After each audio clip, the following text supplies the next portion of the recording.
Week 1 of the 2023 season is finally here, and the Cowboys are looking to end one streak while continuing another. Since McCarthy has arrived, the Cowboys have put together back-to-back 12-win seasons for the first time since the 90s. Back-to-back, baby! Cowboys back-to-back in the house! But it hasn't started off great for the McCarthy-led Cowboys during his tenure with an 0-3 start in season openers. On the flip side, the Cowboys haven't lost to the Giants with Dak Prescott at the helm since 2016. That's 10 straight victories. And while the second-year head coach Brian Daboll has done wonders for the Giants, they were on the receiving end of a sweep in 2022, having lost both to Dak Prescott and Cooper Rush. But it was the defense that kept the Daboll-led offense at bay, averaging only 18 points a game between the two contests. Seeing Daniel Jones getting sacked 8 times with 1 touchdown and 1 interception, and while running back Saquon Barkley did find the end zone on a 36-yard touchdown in the first matchup, that was about it. In his other 24 carries, he averaged 3.5 yards per carry. This will be the second year in the Daboll offense, and they do have some new weapons in tight end Darren Waller and rookie speedster Jalen Hyatt. Let's take a look at what we can expect in this matchup between the Cowboys defense versus the Giants offense. But I definitely think the basis of the Giants offense will live through leverage and deception. On this very first play, you get it. You get the motion. You get a stack release and an angle route by Darren Waller. So here's Darren Waller in tight. You're going to get a motion.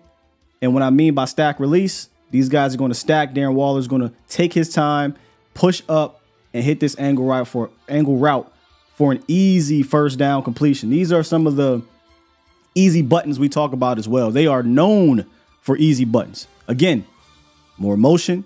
We're going to clear this middle of the field, and you're going to get a 1v1 on this side. So here's a pre-snap motion by the running back. That's going to move this linebacker out of the equation, and you got an easy read for Daniel Jones. A little push off at the top, but it is what it is. First down. You'll see a running theme during this whole thing here. Once again, motion, play action, max protection, middle of the field gets pushed, and you're going to get Darren Waller on this over route. This is what I mean by max protect. If I can here. 1, 2, 3, 4, 5, 6, 7 guys are going to be in max protect, and this pocket is just deep and easy for Daniel Jones. Now, what's crazy is when you see a max protect, that usually means it's a 2-man route into likely 4 or 5 guys in defense. 1, 2, 3, 4, 5, and if you count him, 6. But the reason why this breaks open the way it does is Jalen Hyatt's going to get an inside release and push this middle of the field, which is technically open right now, and cause a little bit of clogged up lane here. He can't fire through. Waller reads where he needs to break, and this is a wide open read. This is scheme. Now, he doesn't catch it. He gets rocked. Good hit by the guy. But this is scheme getting these guys open. Motion, play action, RPO. Once again, motion. Watch what the play action does to the linebacker right here. Opens up that window. Easy read for Daniel Jones. He's reading that linebacker the whole way. And I believe that's Shaq Thomas. Gets a completion, move the chains.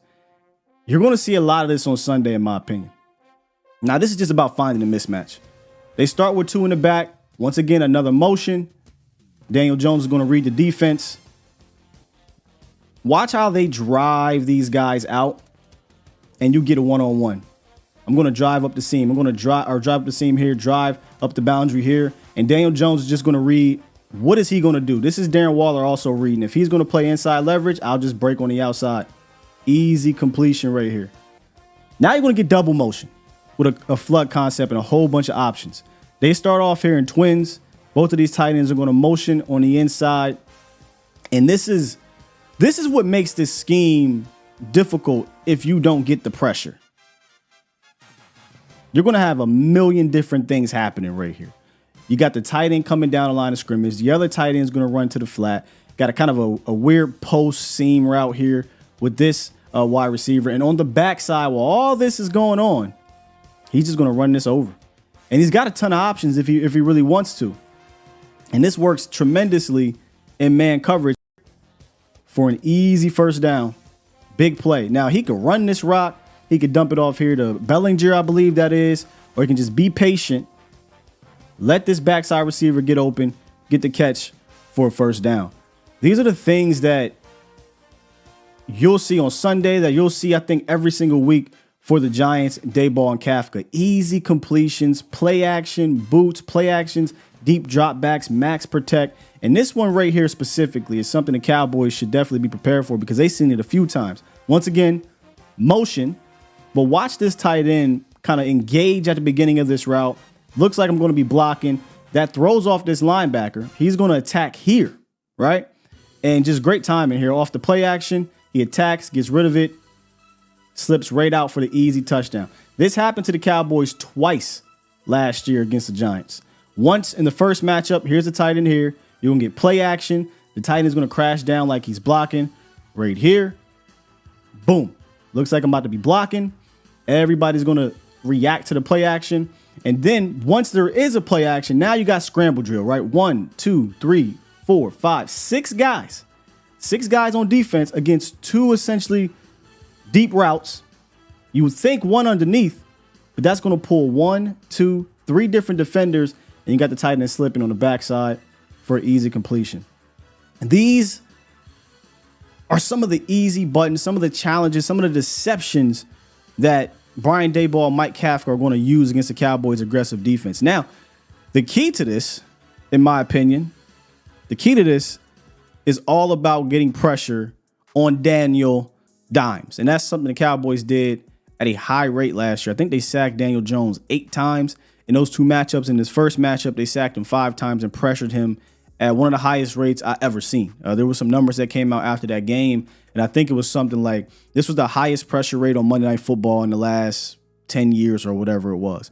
So the Cowboys definitely have the defensive line to pressure Daniel Jones, to disrupt all of the timing and things of such. But one of the things you saw them do in the second matchup, get the ball out, get the ball out, get the ball out, play action, get Daniel Jones on the move. Daniel Jones was on the move in this game, but he was on the move because he had that pressure. You know, he was running around doing these type of things and not completing passes. I think he had a QBR of like 30 something in this game. In the second game, he was a little more cleaner and he was a little better. And that was because Kafka and Daboll understood, okay, we can't just drop back. We can't just play action, drop back and expect things to open up on the back end. The Cowboys coverage was too good at the time. Their front is entirely too crazy. And we need to do something to combat that. And I think you'll see it come from pre-snap motion and play action at the snap or during pre-snap motion. That was the most successful thing they did last year. And just in that opening preseason debut for their first team offense, I think they're going to continue to do it. Now, what they'll do is they'll match that with Jalen Hyatt. They'll send Jalen Hyatt on some deep routes. They'll maybe get him some bubble screens to open up everything underneath. And then they'll feature Darren Waller as a tight end 1. You know, he healthy. So he's going to be a weapon that you have to deal with.